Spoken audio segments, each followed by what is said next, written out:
So my name is Arthur Schaper. I'm a resident here in the city of Torrance. I'm really pleased. The list of questions, there were 3 of them that I had asked, and they were asked, and that's really good. I see how very receptive already the panel is, but there is something I did want to follow up on. I'd like to start with the district attorney. I still am concerned about, for lack of a better term, woke judges. I feel that some of the judicial officers that have been elected are not cooperative.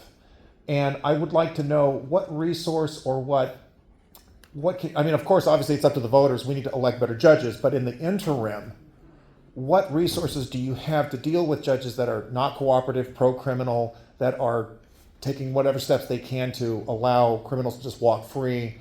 And if you could also clarify, my understanding was there was an order where judges were supposed to release everybody without bail, but I can see that that's now no longer the case. If you could clarify that. Thank you for the question. That will conclude the questions from the audience due to our time constraint. Go right ahead, sir. I have the sheriff handle the bail question, but let me deal with the judge question. Let me give you an example. We had a judge in our airport court who was presented with the following situation. An individual was in Santa Monica, walking down the path, sees 2 individuals, takes a crowbar and tries to hit the guy. Luckily, the guy was able to call a lifeguard, and the individual, the suspect, moved on. Ended up in a homeless encampment in Santa Monica. Found a person coming out of a tent, beat that person within an inch of their life. That person will be in a wheelchair the rest of their life. Beat his girlfriend as well. Shouted racial epithets. We charged him with attempted murder, and we charged him with hate crimes, serious crimes. Had a record of violence, had a record of being in mental health treatment facilities because he's got a mental health issue. So it goes in front of a judge, and the judge says that we're going to divert that person out of the criminal justice system and into basically a mental health treatment facility unlocked.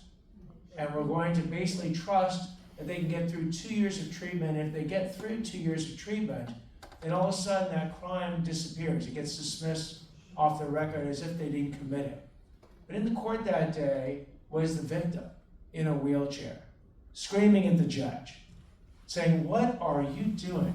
On what planet can we have a justice system where this guy can literally beat me within an inch of my life, and you're going to not even have him plead guilty, accept responsibility? You're going to send him into a mental health facility for only 2 years? What, at the end of 2 years, magically, he's going to continue his treatment, and that's a guarantee? And what about me? I'm stuck in the wheelchair the rest of my life." So that judge went ahead and ordered that disposition in that case. We have now gone ahead and we filed what's called a peremptory motion under a penal code 170.6. And what it basically says is that every time that judge is selected to hear a case involving someone with mental illness and violence, we strike the judge. We get 1 strike per case. That judge is on our strike list. And we don't do that lightly. We want to work with the bench. But where a judge consistently refuses, in our minds, to follow the law, we will make sure we have a tool to make sure that judge doesn't hear that particular case, and we're using it. Wonderful. Good. And then to follow up on the second part of your question, and then just to wrap up the first part of the judge question, when people vote, and by the way, not everybody votes, which I find just rocks, it's just crazy. Yeah. Usually when you look at your voting card, the most difficult votes to cast are the one for judges. And I think those are some of the most important ones. Yeah. And people really need to take the time, read the fine print, and really look at the judge's records or a candidate for judge. Because most people just either check a box or leave it blank. That's why we have some of the challenges that you described. In regards to I got to kind of build on that. What do you suggest we use as a measure then? Because we are kind of stuck. Usually there's a party endorsement, which I find really unethical anyway. What do you suggest we do then? Because it is kind of a mystery for us regarding these judges. It really depends on your own individual preference, because depending on what community I go to, there are different perspectives on the way judges rule. So it's an individual choice and your individual research on what you think is important in your own value system. But going to the no bail issue, when Mike Moore was the chief of the Los Angeles Police Department, him and I testified in court, and there was a case called Urquidy. And in Urquidy, somebody came forward and was arrested for drunk driving. And their argument was that if we set bail, that was unconstitutional. Believe it or not, a judge agreed with that.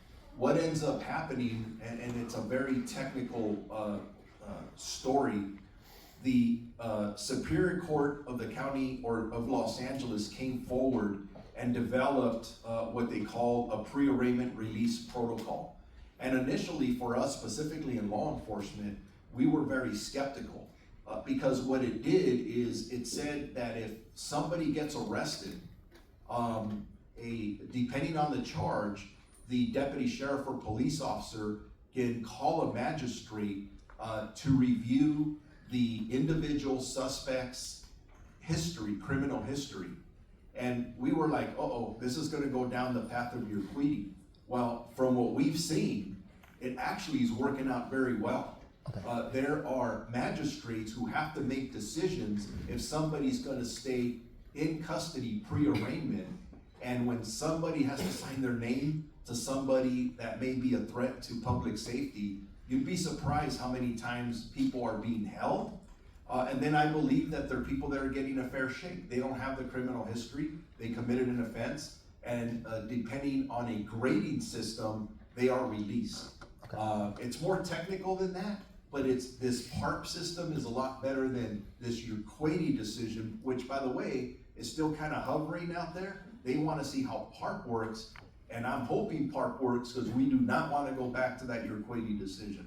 That will negatively, in my personal opinion, impact public safety. I really appreciate it, and thank you again. I voted for you, DA Hockman. I think you're doing a fantastic job. Thank you. Thank you very much. That brings us to the closing portion of the program.